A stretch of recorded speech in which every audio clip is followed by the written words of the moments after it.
اعوذ باللہ من الشیطان الرجیم بسم اللہ الرحمن الرحیم۔ قصص القرآن کا مطالعہ کر رہے ہیں۔ تخلیق آدم کا موضوع چل رہا ہے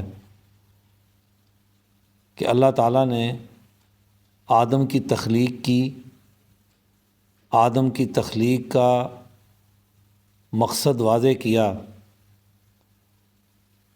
سورہ بقرہ کی آیات 31، 32 اور 33 میں اللہ تعالیٰ نے فرشتوں پر آدم کی برتری کو ثابت کرنے کے لیے کہ ان کا جو یہ سوال تھا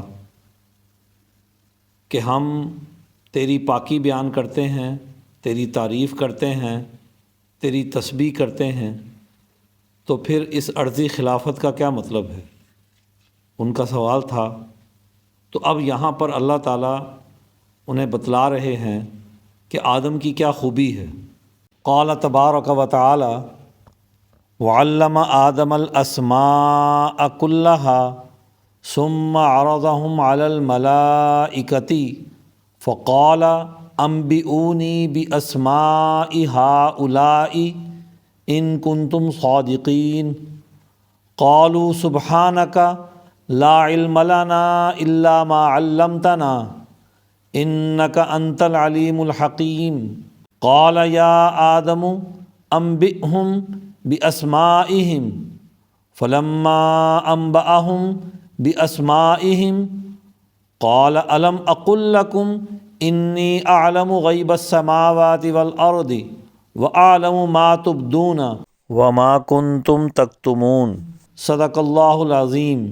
ارشاد باری تعالیٰ ہے، اور اللہ نے آدم کو سب چیزوں کے نام سکھلائے، پھر ان سب چیزوں کو فرشتوں کے سامنے پیش کیا، پھر فرمایا مجھے ان کے نام بتاؤ اگر تم سچے ہو۔ انہوں نے کہا تو پاک ہے، ہم تو اتنا ہی جانتے ہیں جتنا تو نے ہمیں بتایا ہے، بے شک تو بڑے علم والا حکمت والا ہے۔ فرمایا اے آدم ان چیزوں کے نام بتا دو۔ پھر جب آدم نے انہیں ان کے نام بتا دیے، فرمایا کیا میں نے تمہیں نہیں کہا تھا کہ میں آسمانوں اور زمین کی چھپی ہوئی چیزیں جانتا ہوں، اور جو تم ظاہر کرتے ہو اور جو چھپاتے ہو اسے بھی جانتا ہوں۔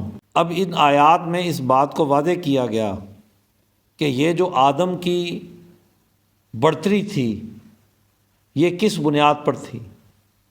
آدم کو زمین کی خلافت دی گئی۔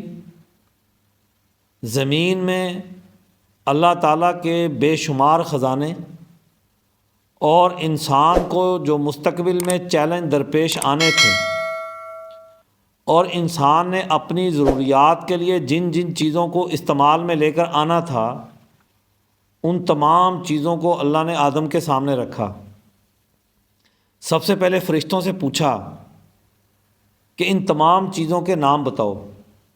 اب ظاہری بات ہے کہ فرشتوں کے لیے وہ تمام چیزیں تھیں ہی نہیں، فرشتوں نے ان تمام چیزوں کو استعمال کرنا ہی نہیں تھا، فرشتوں کے اندر ان چیزوں کی طلب ہی موجود نہیں تھی، نہ انہیں بھوک، نہ انہیں پیاس، نہ انہیں سمندر میں سفر کرنا، نہ انہیں سمندر میں ڈوبنے کی فکر، نہ ہی انہیں صحراؤں کا چیلنج، نہ ہی انہیں پہاڑوں کا چیلنج، نہ ہی انہیں انسانوں کی طرح جو پوری دنیا میں انسان پھیلنے والے تھے ان کی باہمی رشتوں اور ان کے باہمی تعلقات کے لیے جس سواری کی ضرورت تھی، نہ ہی ان کو اس کا چیلنج تھا۔ تو اب وہ انہوں نے اللہ تعالیٰ کے سامنے اپنی انکساری کا اظہار کیا کہ اللہ ہمیں ان چیزوں کا نہیں معلوم، لا علم لنا الا ما علمتنا۔ انہوں نے کہا کہ تو پاک ہے، ہم تو اتنا ہی جانتے ہیں جتنا تو نے ہمیں بتایا ہے۔ اب اللہ نے آدم سے کہا آدم تم بتاؤ ان ساری چیزوں کے نام۔ آدم نے بتا دیا کہ یہ فلاں چیز ہے میرے فلاں کام آئے گی، یہ فلاں چیز ہے یہ میرے فلاں کام آئے گی، زراعت، صنعت، تجارت، جو کچھ تھی۔ اب یہاں پر بعض مفسرین کہتے ہیں کہ جو آدم کی فوری ضرورت کی چیزیں تھیں ان کے نام آدم کو یاد تھے، بعض کہتے ہیں کہ جو قیامت تک آنے والے انسانوں نے جن چیزوں کو استعمال میں لے کر آنا تھا ان تمام کے نام آدم سے پوچھے گئے اور آدم نے بتلائے۔ تو اس سے بہرحال اس سے یہ بات واضح ہو گئی کہ قیامت تک آنے والے انسانوں نے جو دریافتیں کرنی تھیں، جو چیزیں اپنے استعمال میں لے کے آنی تھیں، ان تمام چیزوں کا علم، بنیادی علم آدم کے اندر ودیت کر دیا گیا۔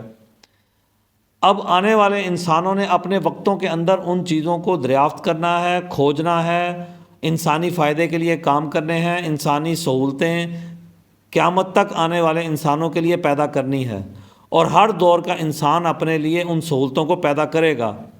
گویا یہ جو علم ہے یہ انسانوں کی بڑھتری کا ذریعہ ہے کہ انسانوں نے تسخیر کائنات کرنی ہے، زمین اور آسمان کے اندر جو چیزیں اس کے لیے پیدا کی گئی ہیں، جن کا یہ مالک ہے، جن کا یہ خلیفہ ہے، تو اس نے ان تمام چیزوں کو دریافت کرنا ہے۔ اور اب جب یہ انسان دریافتیں کرتا ہے، اپنی معاشی سرگرمیاں ادا کرتا ہے، تو انسانوں کے درمیان اختلاف، ملکیت کا جھگڑا، قبضے کا جھگڑا پیدا ہو سکتا ہے۔ اس لیے بہت ضروری تھا کہ انسانوں کے لیے خلافت ایک سیاسی نظم و نسق ہو جس سے ان تمام مسائل کا حل کیا جائے، ایک عمدہ نظام ہو۔ یہ ساری چیزیں آدم کے علم میں تھیں، تو اس لیے آدم نے بآسانی ان تمام چیزوں کا اظہار کر دیا۔ تو گویا انسان کا بھی اس دنیا میں بھیجنے کا ایک مقصد ہے، اس کو بھی صرف اس دنیا کے دائرے کا جتنا علم ہے جو اس کے لیے بنائی گئی ہے، ابھی انسان نے قیامت تک بہت ترقی کرنی ہے، لیکن اس کے باوجود جس طرح فرشتوں کا علم محدود تھا، ہم یہ کہہ سکتے ہیں کہ انسانوں کا علم بھی بہت محدود ہے۔ اللہ کا علم اس سے کہیں زیادہ وسیع ہے، وہ اس سے بھی زیادہ بہت زیادہ علموں سے واقف ہے، بہت سے علوم اس کے سامنے ہیں۔ تو انسان یہ نہیں کہہ سکتا کہ میں اللہ کا مقابلہ کر سکتا ہوں۔ تو ہر ایک کے علم کا ایک دائرہ ہے، ایک دائرہ کار کے اندر ہی اس نے اپنا عمل کرنا ہے۔ تو انسانوں کا دائرہ کار تو یہ زمین ہے، یہ ارض و سماوات ہیں، تو پتہ نہیں اور کتنے ہی دائرے ہیں۔ جیسے انسان نے مرنے کے بعد جب اس کے اوپر سے یہ جسم کا لبادہ اتر جائے گا، اس کی روح صاف اور شفاف ہو جائے گی، تو اس کا دائرہ اور بڑھ جائے گا، ایک نیا جہان اس کے سامنے ہوگا جس کو ہم آخرت کہتے ہیں۔ وہاں کا ایک نیا علم اس کے سامنے ہوگا جس کی بہت ساری صورتیں حضور اکرم صلی اللہ علیہ وسلم نے احادیث کے ذریعے ہمیں سمجھانے کے لیے ہمیں بتلائی ہیں۔ تو مقصد یہ کہ ہر ایک جو مخلوق ہے اس کے علم کا ایک دائرہ ہے، وہ اتنے ہی دائرے کے اندر کام کرتی ہے۔ تو اصل انسان کی جو فضیلت ہے، جو بڑھتری ہے، وہ حصول علم کی بنیاد پر ہے، اور اس بنیاد پر ہے کہ وہ خلافت کو چلائے، وہ زمین کے اندر ایک نظم و نسق قائم کرے اور قرب الہی حاصل کرے۔ یعنی اس کی دو دائرے ہو گئے، فرشتوں کا ایک ہی دائرہ ہے کہ عبادت کرنا، انسانوں کا دائرہ ڈبل ہو گیا کہ اس نے قرب الہی بھی حاصل کرنی ہے، اللہ تعالیٰ کا قرب بھی پانا ہے، اس کے لیے عبادات کرنی ہے، اور خلافت ارضی کو چلانا ہے، اور اس کے لیے اس نے دریافتیں کرنی ہے، معاشرے کے اندر ایک عمدہ نظم و نسق بنانا ہے۔ تو یہ سب کام کرے گا تو انسان بنے گا۔ تو اللہ تعالیٰ سے دعا ہے کہ اللہ نے جو انسانوں کا مقصد تخلیق طے کیا ہے، انسان اس پر پورا اترے، ہمیں اعلیٰ سے اعلیٰ علم دے، ہمیں ایک متمدن سوسائٹی بنانے کی توفیق عطا کریں جو انسانیت کا حقیقی مقصد ہے۔